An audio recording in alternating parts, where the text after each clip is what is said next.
दिल्ली की रानी। एक थी रानी। क्योंकि राजा की मौत एक हादसे में हो गई थी, रानी को ही राज्य संभालना पड़ रहा था। रानी का नाम था रानी रश्मिवती। रानी ईमानदार थी और प्रजा की सेवा में लगी रहती थी। एक दिन उसके दरबार में 3 नौजवान आए, रमेश, सुरेश और दिनेश। कहो, क्या सहायता कर सकती हूँ मैं तुम्हारी? हम आपके दरबार में काम करना चाहते हैं ताकि जनता की सेवा कर सके। लेकिन अभी तो तुम्हारी उम्र बहुत छोटी है। तुम लोगों को तो अभी अपनी पढ़ाई पर ध्यान देना चाहिए। हमारा मन पढ़ाई में नहीं लगता।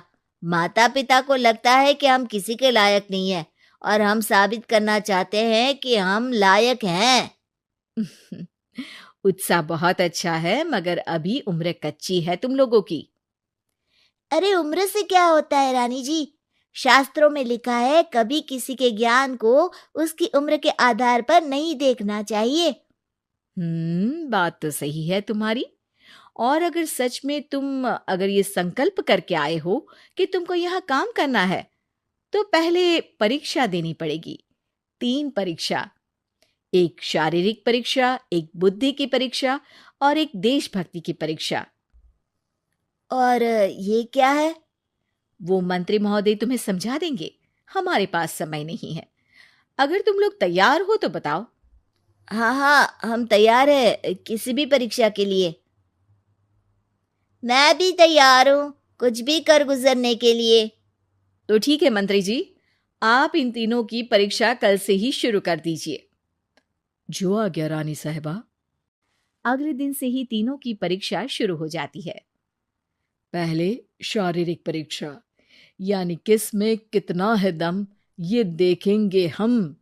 क्योंकि शरीर में दम होगा तभी तो प्रजा की सेवा में दम लगा पाओगे। आ, हमें क्या करना होगा? वो पेड़ दिख रहा है, जो सबसे पहले चढ़ेगा उस पे दरबार में नौकरी पाने के अवसर उसी के बढ़ जाएंगे। मैं चढ़ता हूँ। अरे रुको रुको, गिनती गिनने दो। 1, 2, 3।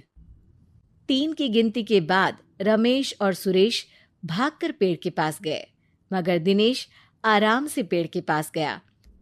जैसे ही रमेश और सुरेश आधे पेड़ तक चढ़ गए, दिनेश ने उन दोनों की टांग पकड़ के उन्हें नीचे गिरा दिया और खुद पेड़ पर चढ़ गया। दिनेश की जीत हुई। अरे लेकिन इसने बेईमानी की। बेईमानी नहीं की, बुद्धि लगाई। शरीर के दम के साथ दिमाग में भी दम होना चाहिए। क्यों मंत्री जी? हाँ हाँ, बात तो तुम्हारी सही है, लेकिन बात अगर बुद्धि की है तो बुद्धि की असली परीक्षा हम कल लेंगे। शाम को जाकर मंत्री रानी को सब बता देते हैं। यानी दिनेश उन सब में ज्यादा होशियार है। जी रानी साहबा। अगले दिन तीनों की बौद्धिक परीक्षा का समय होता है। आज हमें क्या करना है मंत्री जी? थोड़ा सब्र करो, कल जल्दबाजी में ही हारे थे तुम। सही कह रहे हैं मंत्री जी। अरे तू क्यों ज्यादा बोल रहा है? तू भी तो हारा था ना कल। ए दिनेश, ज्यादा होशियार मत बन। अरे अरे अरे, लड़ो मत। आज की परीक्षा पर ध्यान दो। आज की बौद्धिक परीक्षा में ये कुछ बोरे हैं, कुछ में नमक है और कुछ में रुई। जिसको जो ले जाना है उठा लो। देखते हैं कि कौन जल्दी से कोई भी एक बोरा नदी के उस पार लेकर जाता है। समय शुरू होता है अब। तीनों बोरों की तरफ बढ़ते हैं।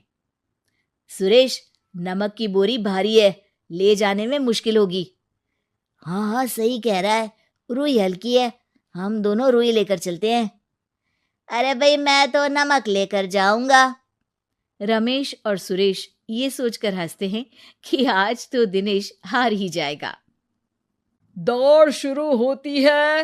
1, 2, 3। तीनों नदी की तरफ भागते हैं। रुई में वजन कम होने के कारण रमेश और सुरेश आगे निकल जाते हैं और दिनेश थोड़ा पीछे। पर जैसे ही वो सब नदी में जाते हैं, दिनेश की बोरी का नमक गलने लगता है और वजन कम हो जाता है, जबकि रमेश और सुरेश की रुई में पानी भर जाता है और बोरी का वजन बढ़ जाता है। अरे ये इतनी भारी क्यों हो गई रमेश? अरे मुझे क्या पता, शायद जादुई बोरी है। अरे लगता है कि हम बेवकूफ बन गए। बने नहीं हो, तुम हो ही बेवकूफ। इतना तो पता होना चाहिए कि पानी में नमक गल जाएगा। दिनेश का पूरा नमक गल जाता है और बोरी खाली हो जाती है। वो जल्दी से रेस पूरी कर लेता है।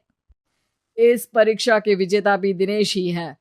उसने दिमाग लगाकर दिखा दिया कि वो बौद्धिक परीक्षा में भी रमेश और सुरेश से आगे है। अब कल तुम्हारी देशभक्ति की परीक्षा होगी, जो स्वयं रानी माँ लेंगी। रात को फिर मंत्री रानी के पास जाकर बता देते हैं कि आज की परीक्षा में कैसे दिनेश ने अक्लमंदी दिखाई और बौद्धिक परीक्षा में भी उसी की जीत हुई। अरे वाह, दिनेश तो हमारे बहुत काम आ सकता है। हम उत्साहित हैं कल की परीक्षा के लिए। वो तो ठीक है रानी साहिबा, लेकिन हमने सुना है कि पड़ोसी राज्य का राजा आकाशदीप हमारे राज्य की सीमा में घुसपैठ कर रहा है। ये तो चिंता की बात है। हमें जल्द ही कुछ करना चाहिए। अगले दिन रमेश, सुरेश और दिनेश अपनी आखिरी देशभक्ति की परीक्षा के लिए दरबार में आते हैं। प्रणाम रानी साहिबा। नमस्कार रानी जी। प्रणाम रानी माँ। हमने तुम्हारी परीक्षा पर गौर किया। दिनेश आगे हैं। हम तुम तीनों में से किसी दो को ही दरबार में काम दे सकते हैं। किसी एक को आज जाना होगा। तो देशभक्ति की परीक्षा के लिए तैयार हो? पूरी तरह से।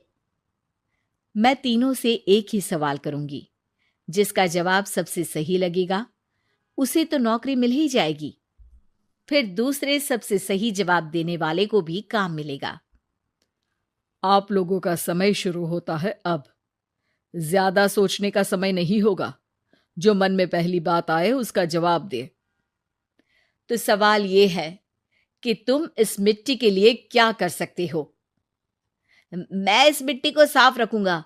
यहाँ के लोगों के भोजन की कमी को मैं पूरी करूंगा। मैं यहाँ के लोगों को गले लगा लगा के उनको खुशी दूंगा रानी माँ, और गरीबों के लिए घर बनवाऊंगा। मैं इस मिट्टी के लिए किसी की जान भी ले सकता हूँ रानी माँ। मंत्री, दिनेश को एक तलवार दो। जी रानी जी। दिनेश, पड़ोसी राज आकाशदीप की जान तुम्हारे हाथ में है। जाओ, अपना काम पूरा करो। आज रात को तुम उस पर हमला करोगे जब वो सो रहा होगा। दिनेश वहां से चला जाता है। रानी माँ, ये आपने क्या किया? अभी किया नहीं है मंत्री जी। आप आकाशदीप को संदेशा भिजवाओ कि पड़ोसी देश का एक कातिल रात को उन पे हमला करेगा और दिनेश को पकड़वा दो। अरे, ये आप क्या कह रही हैं? और क्यों कर रही हैं आप ऐसा? राजा को लगेगा कि हमने उसकी मदद की, उसकी जान बचाकर।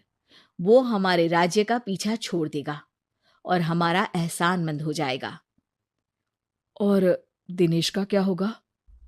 इस राज्य को दिनेश जैसे शातिर और लड़ाकू लोगों से ज्यादा जरूरत है ऐसे लोगों की, जो लोगों को खाना खिलाने की और खुश करने की बात करे। और ये गुण सुरेश और रमेश में है। इन्हें नौकरी दे दो।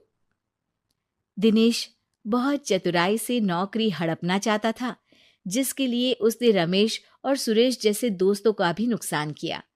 पर रानी ज्यादा चतुर निकली। उसने एक तीर से दो निशाने लगाए। दिनेश जैसे खूंखार युवक को राज्य से बाहर करवा दिया और पड़ोसी राजा आकाशदीप को अपना एहसानमंद कर लिया। पूरा दरबार रानी की जय जयकार कर रहा था।